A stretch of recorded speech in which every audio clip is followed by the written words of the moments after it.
money was outlawed. What? Money was outlawed. They weren't allowed to use money. Number 2, uniformity was enforced. Uniformity. Do you not understand what I'm saying? Oh, okay. I'll write some of it up here, but I don't want to slow down too much. Okay, uniformity.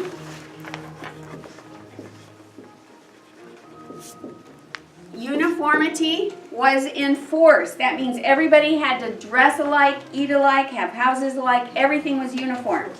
Number 3, weak children Died.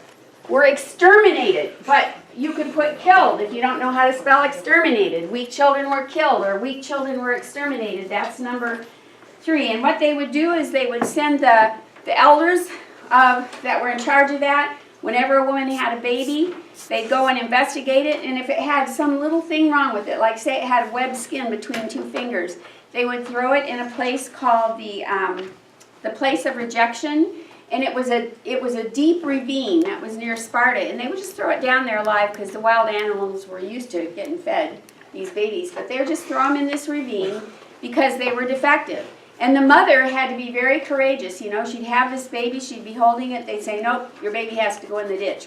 And she had to not cry or not show any emotion about that because she was Oh boy, that would be hard. Yeah, no kidding. Okay, so number 4, homosexuality was compulsory, required. Homosexuality, that's a word you won't know how to spell. Actually. Okay, homosexuality. Homosexuality, that means men being with men. Homosexuality, men with men, was required. It was expected. It was compulsory.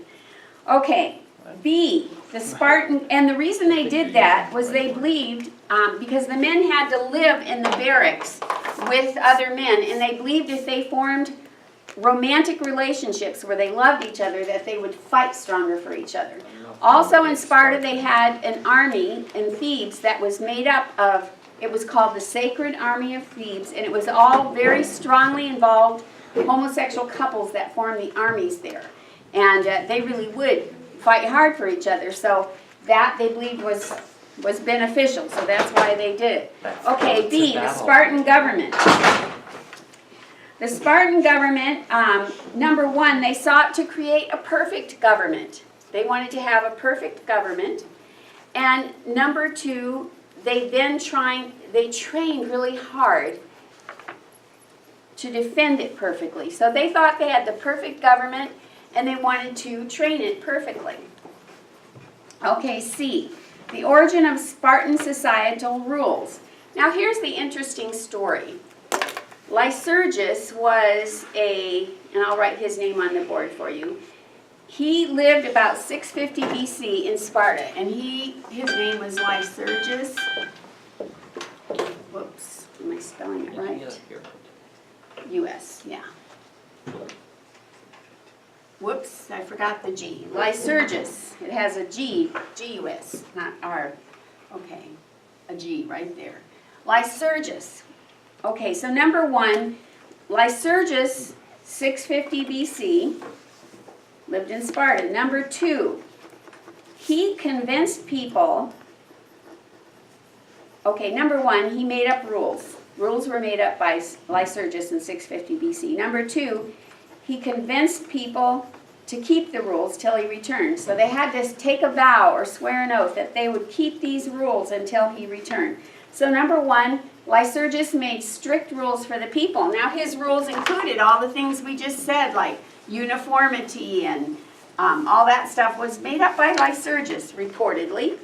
And so secondly, he convinced the people to keep those rules till he returned. Then number 3, then Lycurgus, Lycurgus, went on a pilgrimage and never came back. So how long did they have to keep the rules? Forever. Forever, yes, smart man.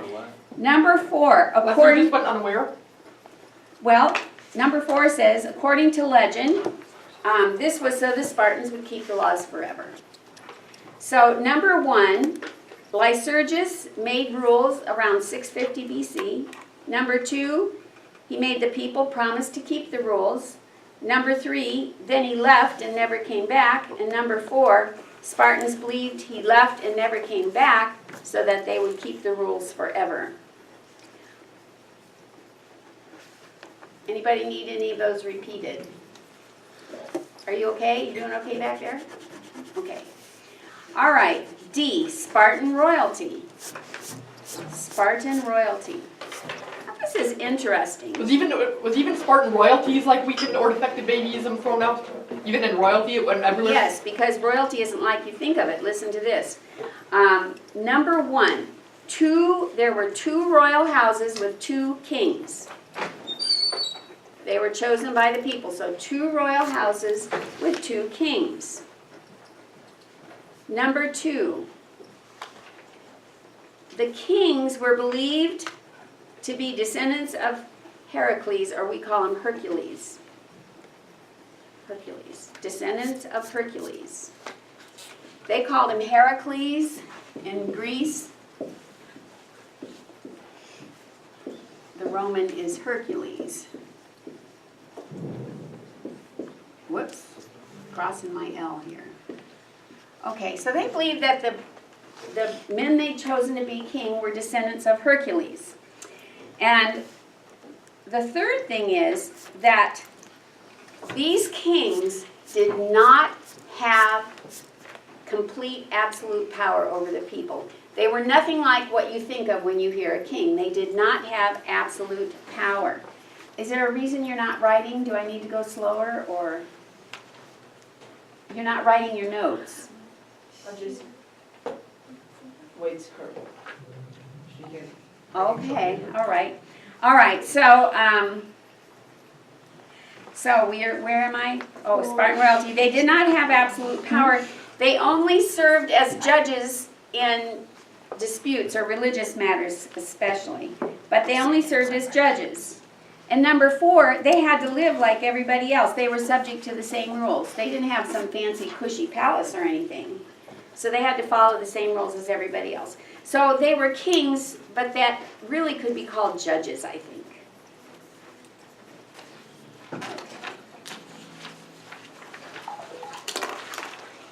So now it gets interesting here. We're going to talk about the Spartan foot soldiers next. And the foot soldiers were called, number 1, they were called hoplites. I could tell you a joke about this, but I'm not going to tell it in front of everybody. Okay, they were called hoplites, the foot soldiers. Number 1, they were called hoplites. Right there on the board. Hoplites. Okay, number 2, every man had to serve. It was an act of citizenship. So every man in the society had to be a hoplite. It was required. Including women? Every man. Okay, number 3. So if Citizenship. you were male and you were grown up, you had to be a hoplite, every grown male? Yes, you're going to learn more about it. They started actually in training quite young, and I'll be telling you about that. Number 3, citizenship was a privilege that you could lose. So every citizen was a hoplite, but you could lose your citizenship. And if you did, you usually left Sparta, or no one would speak to you. You would be like, what do they call that? Untouchable. Yeah, like an untouchable, or be spurned. Or But you just pretend you didn't what do you exist. call it when someone doesn't talk to anybody? Like, Shunned? what's that word? When they're shunned? You know, there's a special Shunned? word. Shunned. Yeah, shunned. That's the word I was trying to think of. They would have been shunned. Okay. Now, number 4, there is no number 4, so you can cross it out. Now let's go to Why do you want to know? let's go to F, family life. This would be hard for me because the first thing about family life in Sparta was that it wasn't very important. It was of little significance. So number 1, family life had very little significance. It wasn't very important, in other words. Family life was not very important. Number 2, and I gave you some information, imperfect babies, male or female, it didn't matter, all imperfect babies were thrown into a ravine called the place of rejection. So all imperfect babies, any flaw, any little flaw, you know, maybe they had a crooked finger, or they would not be kept, especially if something was wrong with their limbs, because they were supposed to be soldiers. So imperfect babies were destroyed, thrown into the place of rejection. Number 3, and when I look at pictures of my boys when they were 7, I just can't imagine this. Male children were taken away from their mothers at age 7 for training. Age 7, they were taken away from their children. That's number 3 under family life. Wow. Boy, a woman that side, you'd have to learn very well not to get too attached to her children. That's right, and you'd have to be so tough. And you couldn't cry or fuss, you could just say, go be a good soldier to your 7-year-old, and they're taken away. And wait till you hear what they had to do. But number 4, instead of family life being the traditional family life we think, number 4, men fought, trained, ate, they lived, they were the family in the barracks. Men did everything together. They could visit home for procreation, but that was about it. So the men fought, trained, ate, did everything together. That was the family. Okay, this part is very, very interesting. Hoplite equipment and fighting. Now, some of you have seen movies of Spartan battles, and when they're done by computer, they look really cool, but let me tell you a little bit about it. Hoplite equipment and fighting. Number 1, each soldier carried a pike. This is a pike. Each soldier carried a pike, which is like a long stick that's sharp on the end. And this was 7 to 9 feet long. Now I am 5'6", so imagine something that is this much longer than me, and from the floor up to here, and you have to carry it. Now they did some really smart things, like they were counterweighted in the back, but they would line up in formation so that they could drop their pike between the 2 people in front of them. They had a way of doing that at an angle so they could put these pikes down. Now, remember, there were no guns or arrows. Well, the Spartans thought arrows were a coward's weapon. They wouldn't use it. But imagine you are going with your sword to fight the Spartans, and here comes towards you this bed of nails, and it's so far out in front of the men that you would have to run through this bed of nails, or these pikes, to get to the person you're trying to kill. It would be formidable. Very frightening to see a Spartan army marching toward you with all these sharp points way out in front of them. So those were the pikes, and they learned to use these pikes brilliantly. So number 1, they carried a pike 7 to 9 feet, and they handled it well. Number 2, they carried a shield approximately 20 pounds in weight. What would that be in the metric system? 20 pounds is equal to what? Does anybody know? I'm terrible at that. Anyway, 20 pounds. 20 pounds would be like 2 big, huge bags, 10-pound bags of potatoes. How many babies? How many babies? Oh, yeah. You're like okay. carrying like 3 babies at least. Yeah, Probably. that's right. That's right. A good example of a baby. So anyway, this thing was heavy. The sucker was heavy. So they carried this shield that was 20 pounds in weight. Now listen to about this shield. I'm going to tell you 4 things about the shield. It's very interesting. A, B, C, and D. A, the shield would cover the warrior's left side. So he held it in his left hand. It would cover, it was big. So it would protect his left side, but it would protect the right side of his neighbor. So nobody used their shield just to protect themselves. They carried it to the left. Half of the shield protected the person holding it. Half of the shield protected the person on their left. So if I'm holding, my shield only protects me to here. How is my other side protected? The guy next to me is holding his shield that way. What if you're on the end? Yeah, that's what I thought of too. What if you're on the end? Yikes. But anyway, that would, again, we see this interdependence among warriors that's being constantly built. And it was a smart way to do it too. Number 2, the shield was so big and, you know, it was high, like it'd go from here to here, and it weighed 20 pounds. It would be used as a stretcher after battle to carry the dead. So it was used to carry dead soldiers home. You know, like today you see them with their poles and their stretcher and they put the body on it and they run off the field. Well, that's how they used the shield back then. They used it as a stretcher. Do you have notes? Are you taking any? I think so. Okay. All right. So they used it as a shield. Number 3, wait, where am I? I'm on ABC. C. Now, this is what mothers would tell their sons. So the Spartans are marching off to war. They're marching out, perfect formation. The mothers are standing there and they're telling their sons, The 4-H shoving. come back a winner or come back on your shield. The saying was, come back with your shield or on it. Come back with your shield or on it. So, letter C, come back with your shield or on it. So what would that mean? What would that mean, Amira? Come back with your Come shield back on it. victorious or come back Just a dead. minute. Amira? There it goes. It means you either come back victorious from a battle or come back dead.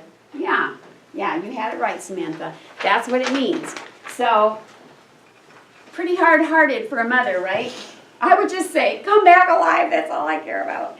All right, and D, letting your shield fall for any reason, like your arm was tired or whatever, was the ultimate disgrace. So the most shameful thing you could do as a Spartan soldier was to let your shield fall down. You had to hold that shield at all times because not only were you dependent on it, but your neighbor was independent on it, right? So that was really important. All right, let's go to, that's the shield. Now let's go to number 3. What else did they have? Number 1 was the pike, number 2 was the shield. Now we're going to look at another piece of equipment, and that was their helmets, breastplates, and greaves. Now the helmets were metal, but they had that crest on the top. Remember, you've seen that on the Spartan helmets? It's like this stuff that Huge stands mohawk. up. Yeah, like a huge mohawk. So a crest, a helmet with a crest looks like this, girls. You have this metal helmet on. Let me put a face in here. Ugh. Okay, so this guy has this metal helmet on. It protects him, but it has this on the top. It has this stuff standing up like a crest. So there's their metal helmet, and so they wore crested helmets, breastplates, which is the piece of metal that protects your chest, and they wore greaves, and greaves were the pieces that went on your legs to protect your legs. So that was part of their equipment. Number 4. They maneuvered in a very tight formation called a phalanx. I'm going to spell that for you. P-H-A-L-A-N-X. A phalanx was 8 people deep, 8 ranks deep. So that means my pike, if I was at the back, had to go just perfectly through 7 people in front. Yes? Is it okay if I go now? Okay. All right. What was number 3 again? Number 3 was they wore crested helmets, breastplates, and greaves. Greaves is G-R-E-A-V-E-S. All right, so a phalanx was 8 ranks deep. Number 5, they pointed the spike between the shoulders of those in front. So there's your bed of nails. Pointed the spikes between the shoulders of those in front. So it was like a giant bed of nails coming towards you. And number 6, Spartans considered the bow and arrow a disgraceful weapon of cowards. So you actually have that down somewhere. Okay, we're just going to try to do one more section today before we get to part 2, and that is warrior training. So if you turn to page 3 on your outline, I'm going to tell you about warrior training. Okay, remember I told you the boys were taken at 7 years old, right? So under warrior training, number 1 is this.